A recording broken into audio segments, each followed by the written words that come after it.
Everyone, welcome to study with Pari. जैसे कि हमने ज्योग्राफी पढ़ रहे थे और ज्योग्राफी में जो है स्टार्ट कर दिए थे क्लास 6 का ज्योग्राफी, जो कि 3 चैप्टर हम पढ़ चुके हैं और 4th आज पढ़ने वाले हैं। ठीक है, चौथा चैप्टर आज पढ़ने वाले हैं। 4th चैप्टर में है मानचित्र के बारे में। ठीक है, मानचित्र के बारे में बता रहा है कि मानचित्र क्या है, देखते हैं। पहले आप ग्लोब पढ़े थे, तीसरा चैप्टर जो अगला चैप्टर है। अगर नहीं पढ़े हैं तो आप जाके वीडियो देख लें।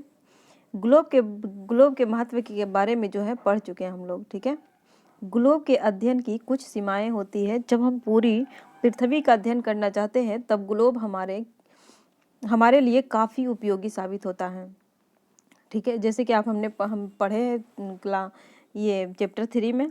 लेकिन जब हम पृथ्वी के केवल एक भाग जैसे अपने देश, राज्य, जिला, शहर तथा गांव के बारे में अध्ययन करना चाहते हैं तो यह हमारे लिए उतना उपयोगी साबित नहीं होता है। ऐसी स्थिति में हम मानचित्र का उपयोग करते हैं। ग्लोब है पूरे वर्ल्ड लेवल पे, और मानचित्र का उपयोग हम कब करते हैं? जब अपने शहर, जिला के बारे में जानना होता है तो ठीक है, तो अध्ययन करते हैं। हमारे लिए बहुत ही उपयोगी साबित होता है। ऐसी स्थिति में हम मानचित्रों का उपयोग करते हैं। मानचित्र पृथ्वी की सतह या इसके एक भाग का पैमाने के माध्यम से चपटी सतह पर खींचा गया चित्र है।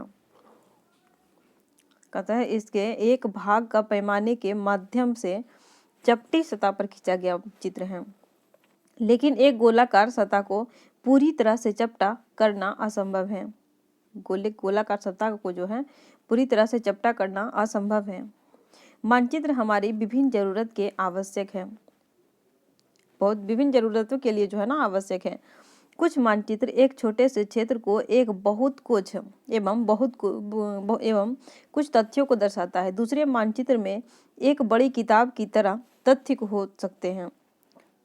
दूसरे मानचित्र में जो है एक बड़ी किताब की तरह कुछ तथ्य हो सकते हैं। जब बहुत से मानचित्रों को एक साथ रख दिया जाता है तब एक एटलस बन जाता है। एटलस विभिन्न प्रकार का अलग अलग पैमाने में खींची गई मापों पर आधारित होता है। मानचित्र में एक ग्लोब की अपेक्षा हमें ज़्यादा जानकारी प्राप्त होती है। मानचित्र विभिन्न प्रकार के होते हैं, इनमें से कुछ नीचे वर्णित दिया गया है, देखेंगे। भौतिक मानचित्र, पहला है भौतिक मानचित्र, जो कि पृथ्वी की प्राकृतिक आकृतियों जैसे कि पर्वत, पठार, मैदान, नदी, महासागर इत्यादि को दर्शाने वाले मानचित्रों को भौतिक या उच्चावच मानचित्र कहा जाता है। भौतिक मानचित्र में क्या है? पर्वत, पठार, मैदान ये सारे दर्शाया जाता है। एक होता है राजनीतिक मानचित्र। राजनीतिक में होता है राज्य, नगर, शहर, गांव, विश्व के विभिन्न देशों एवं राज्यों तथा उनकी सीमाओं को दर्शाने वाले मानचित्र को राजनीतिक मानचित्र कहा जाता है। एक होता है थीमेटिक मानचित्र। कौन होता है? थीमेटिक मानचित्र। कुछ मानचित्र विशेष जानकारियां प्रदान करते हैं, जैसे सड़क मानचित्र, वर्षा मानचित्र, वन तथा उद्योग के लिए वितरण दर्शाने वाले मानचित्र इत्यादि। इस प्रकार के मानचित्र को थीमेटिक मानचित्र कहा जाता है। इन मानचित्रों को में दी गई सूचना के आधार पर उनका उचित नामांकन किया जाता है। मानचित्र जो है ना, मानचित्र के 3 घटक होता है, एक दूरी, दिशा और प्रतीक। कौन कौन से होते हैं? कितने 3 घटक होते हैं? दूरी, दिशा और प्रतीक। दूरी के बारे में है, दूरी मानचित्र एक आरेखन होता है। मानचित्र जो है एक आरेखन होता है जो कि पूरे विश्व या उसके एक भाग को छोटा कर कागज के एक पन्ने पे दर्शाता है। यह कह सकते हैं कि मानचित्र छोटे पैमाने पर खींचे जाते हैं।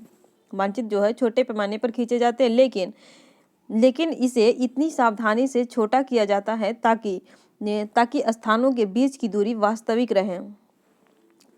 यह तभी संभव हो सकता है जब कागज पर एक छोटी दूरी स्थल की बड़ी दूरी को व्यक्त करती है। इसीलिए इस उद्देश्य के लिए एक पैमाना चुना जाता है। पैमाना स्थल पर वास्तविक दूरी तथा मानचित्र पर दिखाई गई दूरी के बीच का अनुपात होता है। उदाहरण के लिए आपके विद्यालय एवं आपके घर के बीच की दूरी जो है ना 10 किलोमीटर, जैसे मानचित्र पर 2 किलोमीटर की दूरी को व्यक्त किया जाता है। इसका अभिप्राय जो है ना कि मानचित्र 1 सेंटीमीटर, स्थल 5 सेंटीमीटर को दर्शाएगा। इसके रेखाचित्र का पैमाना होगा 1 सेंटीमीटर बराबर 5 किलोमीटर। ठीक है, इस प्रकार पैमाना किसी भी मानचित्र के लिए बहुत महत्वपूर्ण होता है। अगर आपको पैमाने की जानकारी है तो आप मानचित्र पर दिए गए किसी भी दो स्थानों के बीच की दूरी का पता लगा सकते हैं। पैमाने के बारे में बता रहा है, अगर तो दोनों बीच जो है ना दूरी का पता लगा सकते हैं। जब बड़े क्षेत्रफल वाले भागों जैसे महाद्वीप या देशों को कागज पर दिखाना होता है, तब हम लोग जो है ना छोटे पैमाने का उपयोग करते हैं। उदाहरण के लिए देखें तो मानचित्र 5 सेंटीमीटर स्थल के जो है ना 500 किलोमीटर को दर्शाता है, उसके छोटे पैमाने वाला मानचित्र कहते हैं। इसकी जो है ना छोटे पैमाने वाला मानचित्र कहते हैं। जब एक छोटे क्षेत्रफल वाले भाग जैसे आपके गांव या शहर को कागज पर दिखाना होता है, तब हम बड़े पैमाने का उपयोग करते हैं। जैसे स्थल पर जो है ना 500 मीटर की दूरी को मानचित्र पर 5 सेंटीमीटर से दर्शाया जाता है। इस प्रकार मानचित्र को बड़े पैमाने वाला मानचित्र कहते हैं। बड़े पैमाने वाले मानचित्र छोटे पैमाने वाले मानचित्र की अपेक्षा अधिक जानकारी प्रदान करती है। तो अधिक जानकारी जो है प्रदान करती है। अब दिशा के ज्ञान देखते हैं, दिशा के बारे में। ठीक है, दिशा जो है ना अधिकतर मानचित्र में जो है ऊपर दाहिनी तरफ तीर का निशान बना होता है, जिसके ऊपर अक्षर उत्तर यानी कि ऐसे दर्शाया रहता है, उत्तर लिखा रहता है।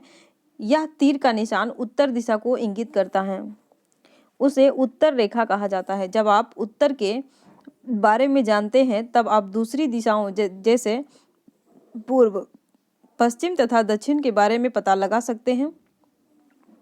उत्तर, दक्षिण, पूर्वी, पश्चिम को दर्शाया गया है, जैसे यहाँ पे दिखाया गया है। प्रधान दिग्ध बिंदु कहे जाते हैं। बीच की 4 रेखाएं उत्तर पूर्व, दक्षिण पूर्व, दक्षिण पश्चिम, उत्तर पश्चिम, इन बीच वाली दिशाओं की मदद से किसी भी स्थान की सही स्थिति का पता लगाया जा सकता है।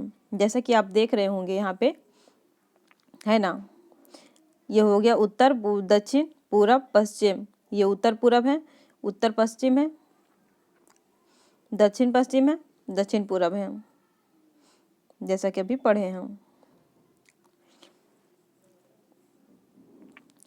4.1 में दिशा का पता लगाए। दिशा का भी देखें, विकास के घर से सामुदायिक केंद्र तक, खेल के मैदान की दिशा, दुकान की, विद्यालय की दिशा पता नहीं। हम दिक्सूचक की सहायता से किसी स्थान का दिशा पता लगा सकते हैं। यह एक यंत्र है, इसकी सहायता से कुछ दिशाओं का पता लगाया जाता है। इसकी चुंबकीय सुई की दिशा उत्तर दक्षिण दिशा में होती है, हमेशा उत्तर दक्षिण दिशा में होती है। प्रतीक देखते हैं, प्रतीक के बारे में। ठीक है, प्रतीक यह किसी भी मानचित्र का तीसरा प्रमुख घटक है। किसी भी मानचित्र पर वास्तविक आकार एवं प्रकार में विभिन्न आकृतियों जैसे भवन, सड़क, पुल, वृक्ष, रेल पटरियों या कुएं को दिखाना संभव नहीं होता है। इसीलिए वे निश्चित अक्षरों, छायाओं, रंगों, चित्रों तथा रेखाओं का उपयोग करके दर्शाए जाते हैं। ये प्रतीक कम स्थान में से अधिक अधिक जानकारी प्रदान करते हैं।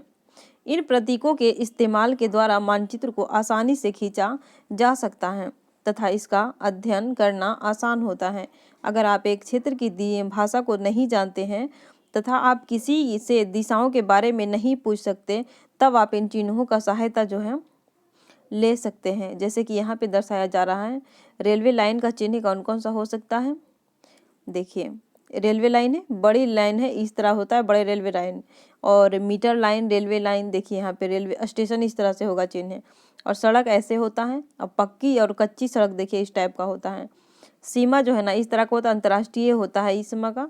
नदी, कुआं, तालाब, नहर और पुल इस तरह से बनाया जाता है। मंदिर, गिरजाघर, मस्जिद, ये हो गया छतरी। यहाँ पे सारा सिंबल दिया गया है, चित्र के माध्यम से दर्शाया गया है। कहता है चित्रों में जानकारी प्राप्त कर सकते हैं। मानचित्रों की एक विश्वव्यापी भाषा होती है जिसे सभी आसानी से समझ सकते हैं। इन प्रतीक के उपयोग के संबंध में एक अंतर्राष्ट्रीय सहमति है। ये रूढ़ प्रतीक है, अंतर्राष्ट्रीय सहमति है कि ये रूढ़ प्रतीक कहे जाते हैं। कुछ रूढ़ प्रतीक जो है ना दर्शाया गया है, जैसा कि हमने देखा विभिन्न रंगों का उपयोग भी इसी उद्देश्य से किया जाता है। उदाहरण के लिए सामान्यतया नीले रंग का इस्तेमाल जलाशय, भूरा रंग पर्वत, पीला रंग पठार,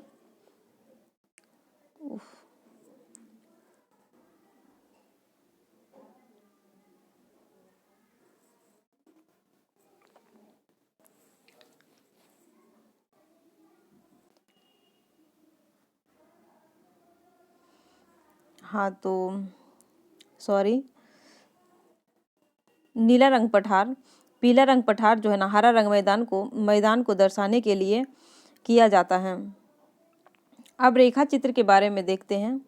रेखा चित्र एक आरेखन है जो पैमाने पर आधारित न होकर याददाश्त और स्थानीय प्रेक्षण पर आधारित होता है। कभी कभी किसी क्षेत्र के एक कच्चे आरेखन की आवश्यकता वहाँ के एक स्थान को दूसरे स्थान के सापेक्ष दिखाने के लिए होती है। मान लीजिए कि आप अपने मित्र के घर जाना चाहते हैं, लेकिन आपको रास्ते की जानकारी नहीं है। आपका मित्र अपने घर के रास्ते को बताने के लिए एक कच्चा आरेखन बना सकता है। इस प्रकार कच्चे आरेखन को बिना पैमाने की सहायता से खींचा जा सकता है तथा इसे रेखा चित्र कहते हैं। ठीक है, अब देखते हैं खाका जो तैयार होता था। खाका क्या है? खाके के बारे में, एक छोटे क्षेत्र का बड़े पैमाने पर खींचा गया रेखांचित्र खाका कहा जाता है। एक बड़े पैमाने वाले मानचित्र से हमें बहुत सी जानकारियाँ प्राप्त होती है, लेकिन कुछ ऐसी चीज़ें होती है जिन्हें हम कभी कभी जानना चाहते हैं, जैसे किसी कमरे की लंबाई चौड़ाई जिसे मानचित्र में नहीं दिखाया जा सकता।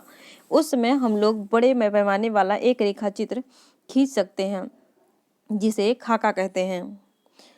तो आज 4th चैप्टर भी समाप्त हो गया है। अगर कहीं भी समझ में नहीं आया हो किसी को तो आप कमेंट ज़रूर करें, और अगर मेरे चैनल पे आप नहीं हैं तो सब्सक्राइब करें और लाइक करें। वीडियो देखने के लिए धन्यवाद।